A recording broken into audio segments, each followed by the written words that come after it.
മനുഷ്യനെന്നത് അവൻ്റെ ചിന്തകളാണ് എന്ന് ഫ്രെഡറിക് നീഷയുടെ ഭാഷ്യം. അങ്ങനെയെങ്കിൽ ഒരു വ്യക്തിയെ നമ്മൾ അറിയുമ്പോൾ, ആഴത്തിലറിയുമ്പോൾ അവരുടെ ചിന്തകളാണ് നമ്മൾ ആദ്യം മനസ്സിലാക്കേണ്ടത് എന്ന് തോന്നുന്നു.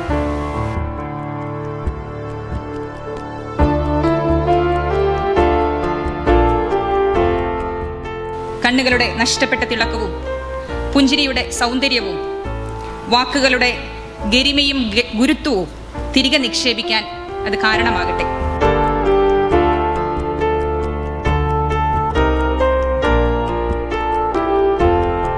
വ്യക്തിപരമായ വൈകാരിക അനുഭവങ്ങളെ ഇങ്ങനെ പറഞ്ഞു തീർക്കാനുള്ള ഇടമായിട്ട് നമ്മളതിനെ കരുതുകയാണെങ്കിൽ അതിനൊരു തെറാപ്യൂട്ടിക് ഹെൽപ്പ് മാത്രമേ ഉള്ളൂ. നമുക്കൊരു കളക്റ്റീവായിട്ട് ഒരു പൊളിറ്റിക്കൽ, ഒരു സോഷ്യൽ ടൂളായിട്ട് ഇതിനെ ഉപയോഗപ്പെടുത്തിയാൽ നല്ലതായിരിക്കും എന്നുള്ള എൻ്റെ ഒരു.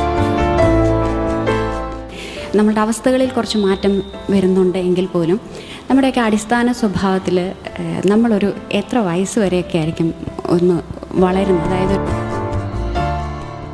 എനിക്കെപ്പോഴും തോന്നിയിട്ടുള്ളൊരു ചോദ്യമാണ്, നമ്മുടെ രൂപപ്പെടുത്തലുകളിൽ അല്ലെങ്കിൽ നമ്മളാകുന്നതിൽ നമ്മളുടെ ഒരു എക്സിസ്റ്റൻസിൽ ഒരുപാട് കോൺട്രിബ്യൂട്ട് ചെയ്യുന്ന ഒരു ഫിഗറായിട്ട് അമ്മയെ കാണാറുണ്ട്.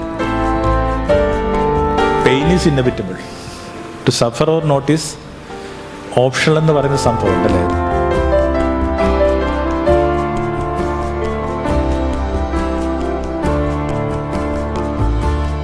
വ്യക്തിപരമായ വ്യഥകൾ വളരെ കുറവാണ്. അയാൾ റെപ്രസെൻ്റ് ചെയ്യുന്നൊരു സമൂഹത്തിൻ്റെ സ്വഭാവ തലവരെയൊക്കെയാണ് അയാൾ പറയാനായിട്ട് ശ്രമിക്കുന്നത്.